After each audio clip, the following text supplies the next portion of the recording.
A brand new nuclear submarine worth $3.5 billion sits in a massive concrete basin, 5,000 tons of steel, 377 feet long. One wrong move and years of work are destroyed. But here's what most people don't know. The Navy doesn't just push these submarines into the water and hope for the best. The launch process is a carefully choreographed engineering ballet that turns years of modular construction into a controlled first contact with the sea. And the most dangerous part? It's not the water entry. It's the moment the submarine transitions from steel support to buoyant support. Because if the weight distribution is off by even a fraction, the entire hull could twist, crack, or bind against the supports. This is how the US Navy launches a brand new submarine onto the sea. Chapter 1. Building the Beast. Before a submarine ever touches water, it's built in pieces like a massive puzzle. Modern Virginia-class and Columbia-class submarines aren't constructed in one piece. They're assembled from enormous modules at two primary shipyards, Electric Boat in Groton, Connecticut, and HII Newport News in Virginia. Each module is a complete section: pressure hull cylinders, bow sections, stern sections, the sail, internal decks, all of it outfitted indoors with machinery, piping, and cabling before the sections are ever joined together. Think of it like building a ship inside a warehouse. These modules are then welded into a single pressure hull inside either a graving dock, which is basically a giant concrete bathtub, or a land-based assembly building that lines up perfectly with a floating dry dock. By the time launch day arrives, the submarine is structurally complete. The hull is sealed, the reactor compartment is installed, but weapon systems, electronics, and most internal systems are still being finished. That comes later during what's called fitting out at a pier. The submarine at this point is a sleeping giant, fully formed, but not yet alive. Chapter 2. The Dry Dock Method. For Virginia-class submarines, and especially the massive Columbia-class ballistic missile submarines, the preferred launch method is a controlled float-out from a dry dock. Here's how it works. The submarine is constructed inside a concrete or floating dry dock, a massive basin below sea level, sealed off from the ocean by enormous gates. The hull rests on carefully positioned keel blocks and side supports designed to distribute thousands of tons of weight without distorting the pressure hull. Engineers spend months modeling weight distribution, center of gravity, and expected buoyancy.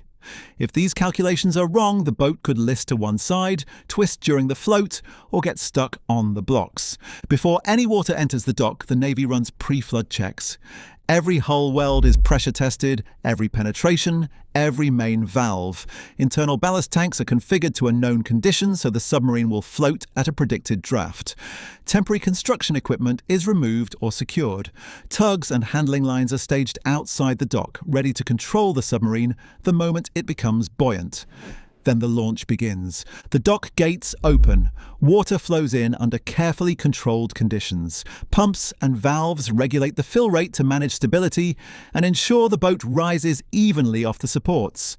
This is the most critical phase. As the water rises, the submarine transitions from fully supported by keel blocks to partially supported, then finally to fully buoyant when all blocks are unloaded. The hull must not hang up on any block. It must not twist. Engineers and divers monitor clearances in real time, watching for any unexpected movement. One miscalculation and the hull could bind against a support, causing structural damage that would take months to repair. Once the submarine is fully afloat, mooring lines and tugs keep it centered in the dock. The gates open fully. Tugs ease the boat out into the river or harbour. The submarine moves under tug power, not its own propulsion, to a fitting-out pier where months of additional work will happen. This float-out is the true launch from an engineering standpoint. From this moment on, the hull is always water-supported, never block-supported again. Chapter 3. The Atlas System. The Columbia-class submarines are the largest nuclear submarines the United States has ever built. They're so massive that Electric Boat had to develop an entirely new launch system just to handle them. Enter Atlas. Atlas is a self-ballasting floating dry dock specifically designed for Columbia-class construction and launch. It's a game-changer. Here's how it works. The finished submarine is assembled in the South Yard Assembly Building on land-based rails or transporters that align perfectly with Atlas. The dock is positioned so its deck lines up exactly with the assembly bay. The submarine is rolled aboard using heavy transporters. But here's the genius part. Atlas automatically adjusts its ballast during the roll-on to keep trim and heel within tight limits. It compensates for weight shifts in real time, ensuring the submarine stays level as it moves onto the dock. Once the submarine is aboard, Atlas translates to a specially dredged sinking basin. This basin was prepared with roughly 900,000 cubic yards of dredging to make it deep enough for safe launch and retrieval operations. In the sinking basin, Atlas takes on water in its ballast tanks. The dock lowers itself and the submarine until the sub's hull becomes buoyant and lifts off the dock's blocking. Once the submarine is floating freely, mooring lines and tugs control its position as Atlas deballasts or moves away.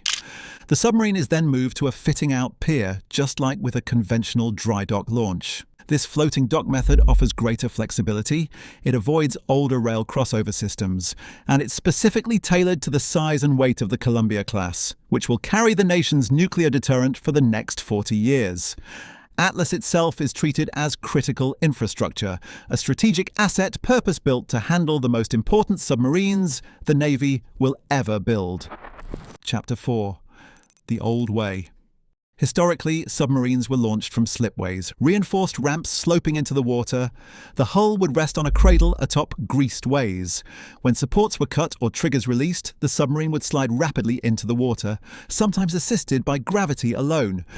Drag chains, cables, or tugs were used to slow and control the entry. It was dramatic, it was fast, and it was risky.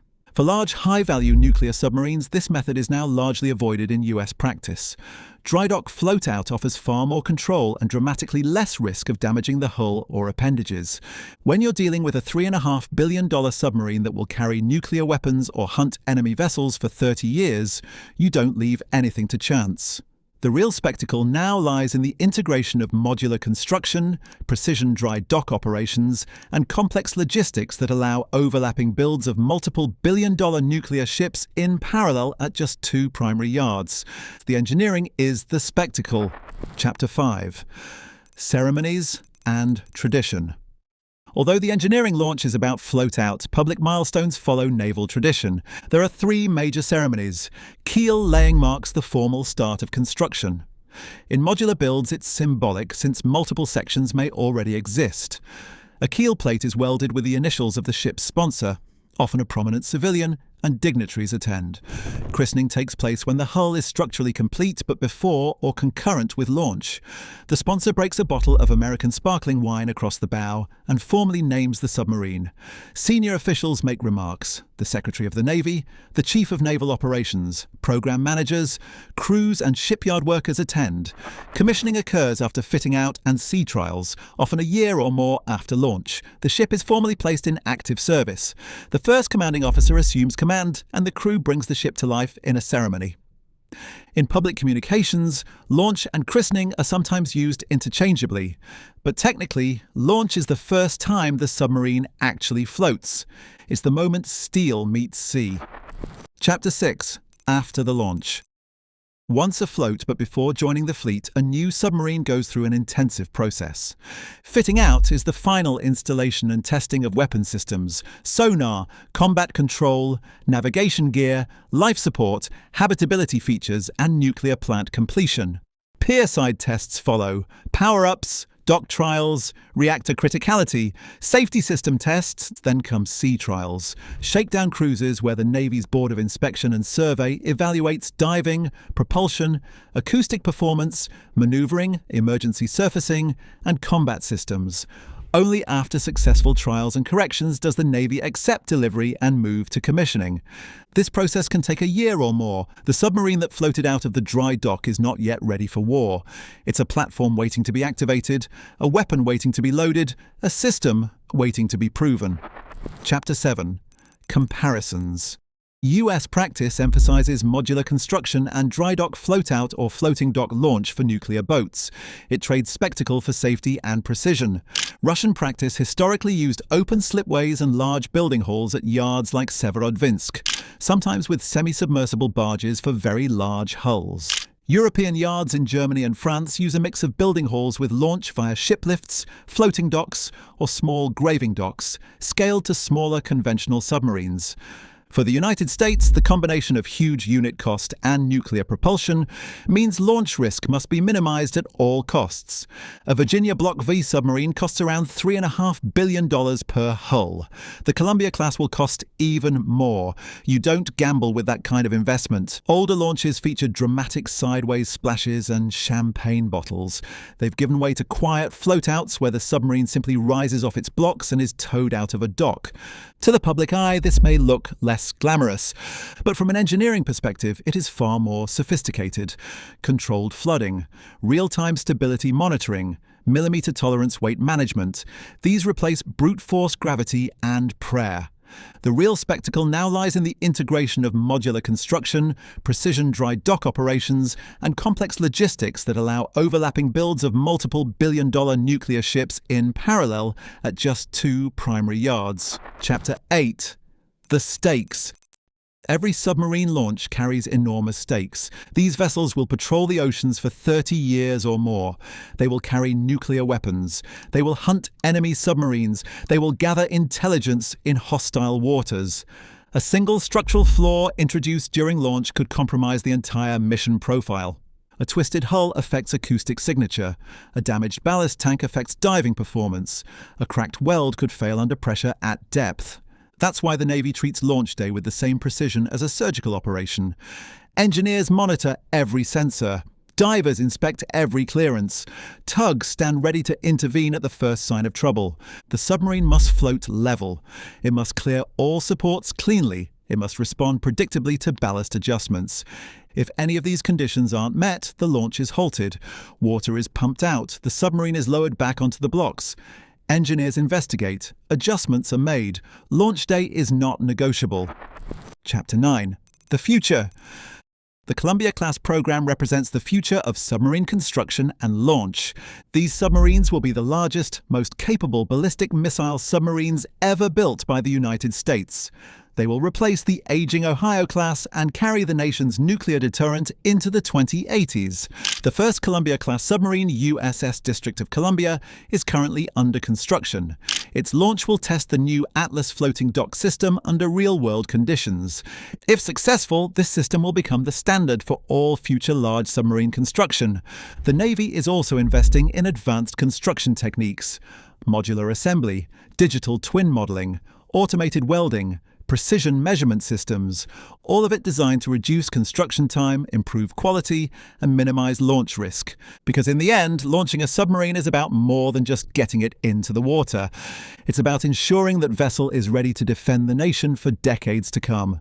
Launching a brand new US Navy submarine is the culmination of a years-long engineering ballet. Modules assembled under cover, rolled or built into a sophisticated dry dock system, then gently transitioned from steel and concrete support to the sea itself. It's controlled flooding, real-time stability monitoring, millimeter tolerance weight management. It's the moment when years of planning, billions of dollars, and thousands of hours of labor meet the unforgiving reality of physics. Because a vessel that may disappear underwater for months at a time, that may carry the nation's nuclear deterrent, that may hunt enemy submarines in the deepest oceans, must begin its life with a launch that is as risk-free and precisely controlled as human engineering can make it. The submarine slides into the water without fanfare. No dramatic splash, no champagne bottle breaking against the hull in that moment. Just a quiet transition from land to sea, from construction to capability, from steel to weapon. And once it's afloat, once the tugs have guided it to the fitting out pier, once the crew begins the long process of bringing it to life, that submarine becomes part of the most powerful naval force the world has ever known. We are committed to releasing 3 videos a week. Like, share, subscribe, and hit the bell icon for more Anchor Watch.